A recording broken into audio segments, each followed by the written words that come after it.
If you've ever wanted to play an edgy horror game that isn't opposed to having a child's face literally melt in front of your eyes, then look no further than The Evil Within 2. Yeah, don't think that little tango Easter egg there went unnoticed either. In Evil Within 2, we pick up where we left off as Sebastian Castellanos, who is in the middle of a liquor nap at your local pub. We're met by Junior Detective Kidman from the first game, who happened to ninja her way into this booth unnoticed. She goes on to tell us that our daughter, the face-melty one, isn't actually dead, but alive and in trouble. Sebastian flips out, then Kidman injects him with a T-virus. I'm kidding, it was just a sedative. We wake up in a wheelchair rolling down a long, empty hallway. At least there's something to look at. I guess we'll assume the wheelchair is pushing itself, or is motorized, since we get to the end and it's only Kidman and Sebastian there. Anyways. A typical rich, evil douchebag comes out of the darkness and tells you your daughter is inside this machine. This would make more sense if you played the first game. Not going to spoil as much as possible here.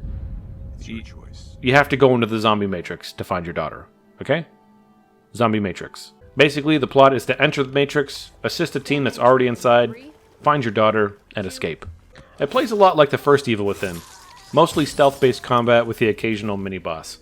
We have plenty of green goop to scoop, and flesh-eating zombie dudes to sneak up on.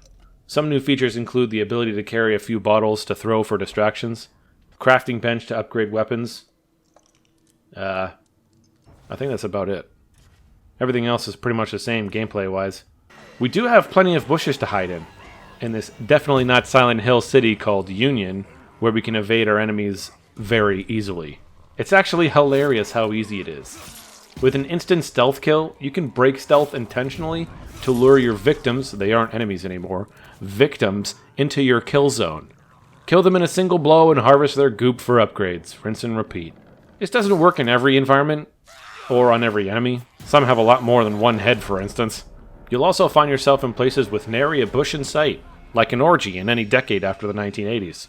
These enemies can be pretty intimidating, but with conservative ammo and resource management, good aim, or just good evasion really, you can get through it in relative ease in about 15 hours.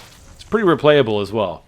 This game is littered with collectibles and secrets which are actually pretty rewarding to find. There's also some alternate costumes to unlock, which I'm not sure if that's ever been done by any other notable horror game franchise before. I did find one particular part of the game a bit cheap.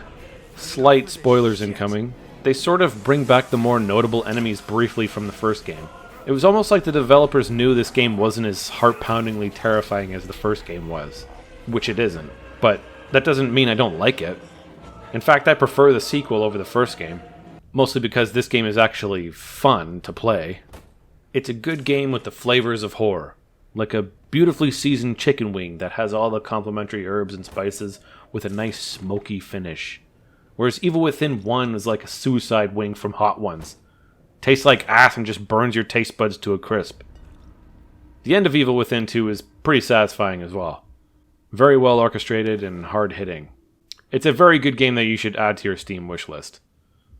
One thing I wanted to mention before the ending of this video was the security keycard puzzle. It's sort of a code card that gives you passwords to unlock rooms with a bunch of goodies inside.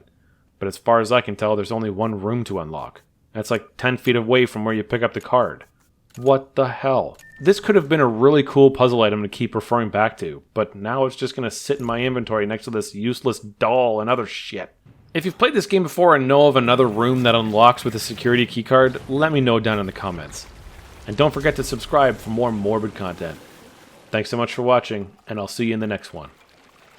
Peace.